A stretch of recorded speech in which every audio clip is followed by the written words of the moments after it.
Morning students, आज हम Indian contract act को आगे बढ़ाते हुए फ्री कंसेंट का जो नेक्स्ट टॉपिक है मिस्टेक, उसको पढ़ेंगे। मिस्टेक ये फ्री कंसेंट का लास्ट टॉपिक है। इसमें हमने सबसे पहले कोअर्सन, उत्पीड़न, अनड्यू इन्फ्लुएंस, अनुचित प्रभाव, फ्रॉड, कपट और मिस रिप्रेजेंटेशन यानी मिथ्या वर्णन, ये चार हमने पढ़े थे। आज ये 5th नंबर टॉपिक है फ्री कंसेंट का। और देखिए, फ्री कंसेंट में जो मिस्टेक है उसको कॉन्ट्रैक्ट एक्ट में कहाँ पर डिफाइन किया गया है, उसके बारे में प्रोविज़न कहाँ पर दिए गए हैं। तो इसके लिए आप देख सकते हैं सेक्शन 20, 21 और 22 में मिस्टेक को डिफाइन किया गया है। देखिए, मिस्टेक जनरली क्या होता है कि मिस्टेक किसी फैक्ट से रिलेटेड हो सकता है, किसी जो भी कॉन्ट्रैक्ट की विषय वस्तु है, सब्जेक्ट मैटर है, उसके फैक्ट से रिलेटेड हो सकता है, उसके एट्रीब्यूट से रिलेटेड हो सकता है, या आप किसी भी जो कॉन्ट्रैक्ट के का जो भी मीनिंग है आप गलत तरीके से उसको समझ सकते हैं, तो उसे हम मिस्टेक कहते हैं। ठीक है ना। और मिस्टेक पर आधारित जो भी कॉन्ट्रैक्ट होते हैं वो जनरली वॉइड नहीं होते। ठीक है ना। एक प्रकार से जो कॉन्ट्रैक्ट की वैलिडिटी है उसका जो मिस्टेक से कॉन्ट्रैक्ट की वैलिडिटी पर कोई फर्क नहीं पड़ता है, परंतु कुछ कॉन्ट्रैक्ट ऐसे होते हैं यदि वो मिस्टेक पर आधारित हैं तो इस प्रकार के कॉन्ट्रैक्ट वॉइड कॉन्ट्रैक्ट कहलाएंगे, व्यर्थ अनुबंध कहलाएंगे। तो आज हम समझेंगे कि ऐसे कौन कौन से कॉन्ट्रैक्ट है जो मिस्टेक के आधार पर हम उनको वॉइड डिक्लेयर कर सकते हैं। तो आज की क्लास में हम डिफरेंट टाइप्स की जो मिस्टेक्स है उनके बारे में पढ़ेंगे, और जो पर्टिकुलर मिस्टेक के अंदर उसका जो इफेक्ट क्या होता है कॉन्ट्रैक्ट के बारे में वो भी समझेंगे।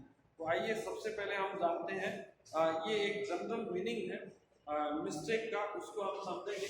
मिस्टेक इज एक मिसकंसेप्शन और मिस इंप्रेशन और मिस अंडरस्टैंडिंग और इरोनियस बिहाफ अबाउट समथिंग। यानी आप एक मिसकंसेप्शन, एक गलत धारणा बना लेते हैं। ठीक है ना। मिसकंसेप्शन किसी भी वस्तु के बारे में, कोई भी कॉन्ट्रैक्ट की जो सब्जेक्ट मैटर है उसके बारे में, तो आप उसको मिसकंसेप्ट, ठीक है ना, गलत धारणा आपने बना ली। मिस इंप्रेशन, आप उसके लिए एक अलग जो गलत भ्रम के तौर पर आप समझ रहे हैं उसको। फिर उसके बाद मिस अंडरस्टैंडिंग, यानी आप देखिए, फ्री कंसेंट में हमने पढ़ा था कि फ्री कंसेंट का मतलब क्या होता है, व्हेन बोथ पार्टीज, जो प्रॉपर कंसेंट था या कंसेंसस के बारे में जो पढ़ा था कि जो कॉन्ट्रैक्ट है उसमें जो पार्टीज है वो एक प्रकार से उनमें सब सहमति होनी चाहिए। सहमति का मतलब एक प्रॉपर कंसेंट होने चाहिए। प्रॉपर कंसेंट के में एक लाइन हमने पढ़ी थी कि when both parties are agreed on same thing in same sense, तब हम उनको कहेंगे कि वहाँ पर प्रॉपर कंसेंट है। यानी एक ही बात पर एक ही भाव, विचार, समझ के साथ सहमत होना प्रॉपर कंसेंट कहलाता है। तो यहाँ पर देखिए, जब आप किसी भी बात को गलत तरीके से गलत समझते हैं, ठीक है ना, मिसकंसेप्ट कर जाते हैं आप। मिसकंसेप्ट एक तरीके से गलत तरीके से समझना, ठीक है ना, मिस इंप्रेशन, हम के कारण आप गलती कर देते हैं, या मिस अंडरस्टैंडिंग और इरोनियस, या कोई ऐसी गलती कर देते हैं जिससे कि आप जो भी बात है उसको समान भाव, समान सेंस के साथ आप समझ नहीं पा रहे हैं। तो इस प्रकार के जो कॉन्ट्रैक्ट को हम मिस्टेक पर आधारित कॉन्ट्रैक्ट मानेंगे। और ये बात मैंने आपको पहले ही बता दी कि जो मिस्टेक पर आधारित कॉन्ट्रैक्ट है वो सभी कॉन्ट्रैक्ट जो है वॉइड नहीं होते। ठीक है ना। कुछ कॉन्ट्रैक्ट हैं स्पेशल कॉन्ट्रैक्ट जिनके बारे में आज हम पढ़ेंगे। काइंड्स ऑफ कॉन्ट्रैक्ट है जो मिस्टेक पर आधारित है, और उनको हम इस प्रकार के कॉन्ट्रैक्ट को वॉइड डिक्लेयर करवा सकते हैं। ठीक है ना। कंप्लीट जो कॉन्ट्रैक्ट है या एक्टिविटीज है जो मिस्टेक पर आधारित है वो सभी की सभी एक प्रकार से वॉइड डिक्लेयर नहीं होती। ठीक है ना। कुछ ऐसे होते हैं ट्रांजैक्शन, कुछ कॉन्ट्रैक्ट ऐसे होते हैं जिसको हम मिस्टेक के आधार पर वॉइड डिक्लेयर करवा सकते हैं। ठीक है। तो देखते हैं कि इस प्रकार के कौन से कॉन्ट्रैक्ट हैं जिनको हम मिस्टेक पर आधारित है और उनको हम करवा सकते हैं। तो ये जब हम पढ़ेंगे इसमें टाइप्स ऑफ मिस्टेक, तो उसके साथ ही हम कुछ एग्जाम्पल भी समझेंगे। तो देखिए मिस्टेक दो प्रकार, आपने मिस्टेक का मीनिंग समझ लिया कि मिस्टेक का मतलब क्या होता है, कोई भी गलती। गलती मतलब क्या है, जो कॉन्ट्रैक्ट का कोई सब्जेक्ट मैटर है, विषय वस्तु है, उसके संबंध में आप गलती कर सकते हैं। एग्जाम्पल के तौर पर देखिए, जैसे मेरे पास एक गाड़ी है और वो मैं बेचना चाहता हूँ, ठीक है। मैंने उसका मॉडल बताया कि वो 2015 का मॉडल है, ठीक है ना, और एक्चुअली में वो 2010 का मॉडल है। तो मैंने गलती कर दी, ठीक है ना। तो इस आधार पर मैंने आपको 2010 का जो मॉडल था उसको गलती से 2015 का बता के बेच दिया। तो आप चाहे तो उस कॉन्ट्रैक्ट को वॉइड डिक्लेयर करवा सकते हो, क्योंकि यहाँ पर क्या है, जो उसका फैक्ट है वो गलत बता दिया है, ठीक है ना। एक तरीके से ये गलती हो गई, ठीक। हाँ, तो अब देखते हैं यहाँ पर, देखिए मिस्टेक को कितने प्रकार टाइप से बांटा गया। तो दो प्रकार से हम इनको ब्रॉडली डिवाइड कर सकते हैं, मिस्टेक ऑफ लॉ और mistake of fact. Mistake of law क्या है कि ये कानून के संबंध में गलती हो जाती है कि आप कानून को जानते नहीं है और इसके कारण से आप कुछ कॉन्ट्रैक्ट कर बैठते हैं, तो फिर उस कॉन्ट्रैक्ट पर कानून की अज्ञानता के कारण क्या फर्क पड़ सकता है उसको समझेंगे। इसके अलावा मिस्टेक ऑफ फैक्ट, यानी जो तथ्यों संबंधी गलती हो जाती है। देखिए फैक्ट क्या हो सकता है, कोई भी आप कॉन्ट्रैक्ट करते हैं, यदि उसमें लीड रोल जो है प्राइस का है, तो उसके संबंध में आप गलती कर देते हैं। यदि वेट या क्वांटिटी का कोई मेजर कंसर्न है, तो उसके संबंध में आप गलती कर देते हैं, ठीक है ना। तो ये देखा जाएगा कि जो फैक्ट जुड़े हुए हैं कॉन्ट्रैक्ट से, उनसे रिलेटेड यदि आप गलती करते हैं तो उसका क्या प्रभाव होता है।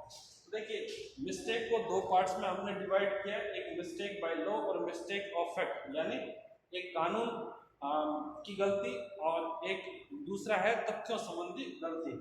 अब देखिए मिस्टेक ऑफ लॉ को हमने दो पार्ट्स में सब डिवाइड किया है, mistake related to Indian law और mistake related to foreign law.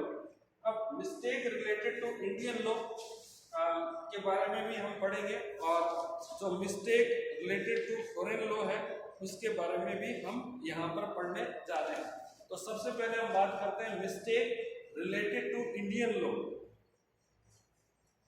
अब देखिए ये एक, जैसे कोई चोर है, ठीक है ना, और वो कहता है कि भाई मैंने चोरी की है, लेकिन मुझे नहीं पता था कि चोरी करना अपराध है, ठीक है ना। तो यहाँ पर क्या उस चोर को जो पुलिस है वो एक तरीके से क्या उसको छोड़ देगी, ठीक है ना, क्या उसकी जो भी सज़ा है वो माफ़ कर देगी, इस आधार पर कि उसे जो भारतीय कानून के बारे में जो है वो जानकारी नहीं थी, उसे चोरी के बारे में जानकारी नहीं थी, चोरी करना एक अपराध है, ठीक है ना। तो यहाँ पर आपको समझना है कि भारत में प्रत्येक व्यक्ति से ये अपेक्षा की जाती है कि जो भी भारतीय कानून है उनके बारे में वो जानकारी रखें, चाहे व्यक्ति पढ़ा लिखा हो या अनपढ़, ये सबके लिए ज़रूरी है, ठीक है ना। आपने किसी का मर्डर कर दिया, किडनैप कर दिया, आप कहते हो मुझे पता नहीं था कि मर्डर करना, किडनैपिंग करना या चोरी करना एक अपराध है, तो इस आधार पर आपको नहीं छोड़ सकते।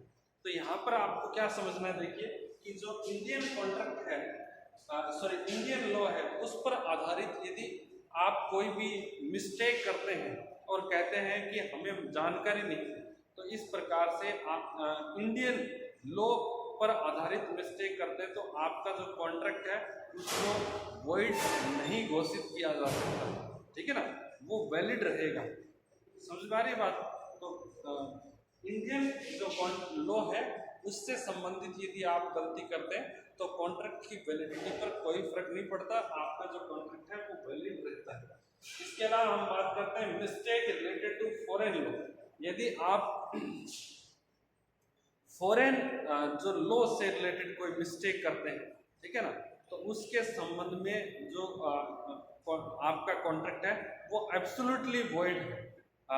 जैसे क्या हो सकता है फॉरेन लॉ से रिलेटेड मिस्टेक, जैसे आपने और अमेरिका के अंदर किसी व्यापारी के पास जो कोई सपोज कीजिए, जैसे आपने कोई भी है, गोल्ड है ना, गोल्ड आपने उस वहाँ पर मॉर्गेज रखा, गिरवी रखा, ठीक है ना। तो यहाँ पर एक बात समझना है कि हम ये सपोज कर रहे हैं, अज्यूम कर रहे हैं कि अमेरिका में ऐसा रूल नहीं है कि कोई व्यक्ति किसी दूसरे का गोल्ड है वो एक तरीके से मॉर्गेज पर रख सके, ठीक है ना। ऐसा हम सपोज कर रहे हैं, अज्यूम कर रहे हैं, ऐसा मानना नहीं है आपको, ठीक है ना। यही एक कल्पना करना है कि अमेरिका में ऐसा शायद रूल है और कि वहाँ पर गोल्ड रखना है वो अलाउ नहीं है, और आप वहाँ पर गोल्ड को लोन के बदले मॉर्गेज रखते हैं, गिरवी रखते हैं, ठीक है ना, एक तरीके से प्लेस कर देते हैं, ठीक है। तो वहाँ पर वो जो आपका ट्रांजैक्शन है, ठीक है ना, वो क्योंकि आपको इसके बारे में जानकारी नहीं थी, ठीक है ना, तो ऐसे में ये जो कॉन्ट्रैक्ट है वो एब्सोल्युटली वॉइड होगा, ठीक है, पूर्ण रूप से व्यर्थ होगा। इसके अलावा बहुत सारे ऐसे नियम हैं, जैसे कुछ कंट्रीज ऐसे हैं जहाँ पर आप जो कुछ लकड़ी है, जो जंगल की लकड़ियाँ हैं, ठीक है ना, जो हरे पेड़ हैं, आप उनको काट कर बेच नहीं सकते बिना सरकार की अनुमति के। और यदि आपने इस प्रकार का कोई कॉन्ट्रैक्ट वहाँ के पर्सन के साथ किया है, ठीक है ना, तो वो कॉन्ट्रैक्ट क्या होगा, एब्सोल्युटली वॉइड होगा। कुछ केमिकल्स बैन है, सपोज कीजिए अमेरिका में, और यहाँ पर इंडिया में उनकी अनुमति है। आप उन केमिकल्स की सप्लाई करने के लिए अमेरिका के किसी जो सिटीजन के साथ यदि आप कॉन्ट्रैक्ट करते हैं, ठीक है ना, तो वो कॉन्ट्रैक्ट वैलिड नहीं होगा, वो एब्सोल्युटली वॉइड है, क्योंकि आपको अमेरिका के लॉ के बारे में जानकारी नहीं थी। तो यहाँ पर क्या है कि जब कोई इंडियन, जब कोई भारतीय व्यक्ति किसी विदेशी नागरिक के साथ कोई अनुबंध करता है और उसके अंदर जो विदेशी या जो फॉरेन लॉ इन्वॉल्व है, शामिल है, ऐसी परिस्थिति में यदि इंडियन जो पर्सन है, पार्टी है, उसको फॉरेन लॉ के बारे में जानकारी नहीं होती है, तो वो उसे फॉरेन लॉ पर बेस्ड मिस्टेक के आधार पर वॉइड मान सकता है, एब्सोल्युटली वॉइड मान सकता है, ठीक। इसके बाद हम बात करेंगे ये मिस्टेक ऑफ फैक्ट, ठीक है ना, तथ्यों संबंधी गलती क्या है। बायलैटरल मिस्टेक यानी द्विपक्षीय, और उसके बाद है यूनिलैटरल। यूनिलैटरल मतलब एक पक्षीय गलती, यानी एक पार्टी की तरफ से गलती होती है तब उसका क्या प्रभाव होता है, जब दोनों पार्टी की तरफ से गलती होती है तो उसका क्या प्रभाव होता है, उसको समझते हैं। देखिए, सबसे पहले इसमें जो मिस्टेक ऑफ फैक्ट, तथ्यों संबंधी गलती में है, ये दो पॉइंट हम बायलैटरल मिस्टेक और यूनिलैटरल मिस्टेक, ये मैंने इस साइड में लिखा है, ठीक है, दो पॉइंट डिस्कस करेंगे। बायलैटरल में भी क्या है, दो सब पॉइंट्स है, एक mistake related to subject matter और mistake regarding impossibility of performance, यानी जो सब्जेक्ट मैटर से रिलेटेड मिस्टेक है उसके कंसर्न में क्या प्रावधान है, और यदि पॉसिबिलिटी ऑफ परफॉर्मेंस से रिलेटेड मिस्टेक है तो उससे संबंधित क्या नियम देखते हैं। मिस्टेक इसमें सब्जेक्ट मैटर से रिलेटेड है existence, mistake regarding existence of subject matter. देखिए, मैं जैसे मेरे पास और एक गाड़ी है और मैं उसको आपको सेल करना चाहता हूँ, आपके साथ मैंने कॉन्ट्रैक्ट किया, परंतु उस गाड़ी को जैसे हमारे कोई फैमिली मेंबर या कोई रिलेटिव है, वो एक बार उधार मांग के लेके गए, ड्राइव कर रहे हैं और ड्राइविंग के दौरान उसका एक्सीडेंट हो गया, और मैं आपको उस गाड़ी को बेचने के लिए ऑफर कर रहा हूँ और आपके साथ एक एग्रीमेंट साइन किया, और मुझे इस बात की जानकारी नहीं है कि जिस गाड़ी को मैं बेचने के लिए आपके साथ कॉन्ट्रैक्ट कर रहा हूँ उस गाड़ी का ऑलरेडी एक्सीडेंट हो चुका है, ठीक है, और अब वो एक तरीके से गाड़ी अस्तित्व में नहीं है, एग्जिस्टेंस में नहीं। तो इस प्रकार से ऐसा कॉन्ट्रैक्ट क्या माना जाएगा, वॉइड माना जाएगा। इसका दूसरा एग्जाम्पल क्या हो सकता है, जैसे मेरे पास एक गाय है और मैं जैसे कहीं दूसरे शहर में गया हुआ हूँ, वहाँ पर मैंने किसी व्यक्ति के साथ एक कॉन्ट्रैक्ट किया कि मैं अपनी गाय बेचना चाहता हूँ, और हमने वो फाइनल कर दिया, ठीक है। अब एक्चुअल में जो गाय थी वो घर पर है और उसकी डेथ हो गई, और डेथ होने की वजह से वो सब्जेक्ट मैटर एग्जिस्ट ही नहीं करता, और बिना सब्जेक्ट मैटर के तो इस प्रकार के कॉन्ट्रैक्ट को हम कहेंगे गलती के आधार पर, ठीक है ना। और गलती क्या है, regarding existence of subject matter, यानी सब्जेक्ट मैटर अवेलेबल नहीं है। इसके बाद नेक्स्ट है आइडेंटिफिकेशन। कई बार जो जैसे व्यक्ति है किसी वस्तु को पहचान नहीं पाता और इस वजह से उस पर सहमति दे देता है, ठीक है। अब जैसे मैंने ये बहुत सिंपल एग्जांपल है कि मैं ऑडी का गाड़ी खरीदना चाहता हूँ और मैंने कभी ऑडी की गाड़ी देखी नहीं है, ठीक है। और मैंने जो एक प्रकार से कहीं पर मैं गया और शोरूम में गाड़ियों के, और वहाँ पर मैंने पूछा कि मुझे ऑडी की गाड़ी खरीदना है, ठीक है ना। तो उन्होंने मेरे को गाड़ी दिखाई दूसरी कंपनी की और मैंने उसको खरीदने के लिए सहमति दे दी, कंसेंट। तो यहाँ पर देखिए गाड़ी मुझे ऑडी कंपनी की खरीदनी थी और इसलिए मैं उसको पहचान नहीं पाया, तो इस प्रकार से ऐसा कॉन्ट्रैक्ट भी वॉइड होता है जहाँ पर आप पहचान संबंधी गलती कर देते हैं सब्जेक्ट मैटर के रिलेटेड।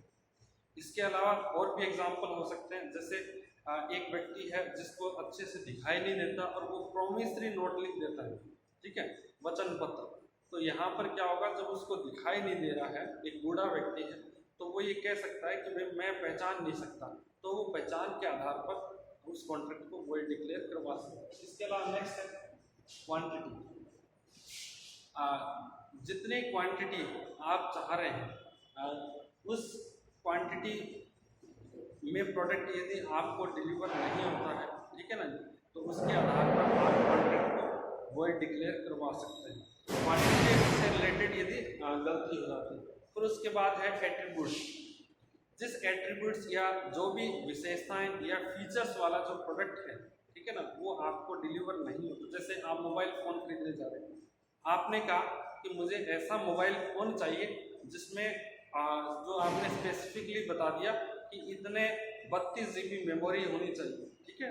तो यहाँ पर यदि 32 GB मेमोरी नहीं है तो आप उस कॉन्ट्रैक्ट को या मोबाइल का जो साइज़ है वो वैसा नहीं है जितना कि आप जैसे डिमांड कर रहे हैं, तो आप उस कॉन्ट्रैक्ट को एट्रीब्यूट्स के आधार पर जो वॉइड डिक्लेयर करवा सकते हैं।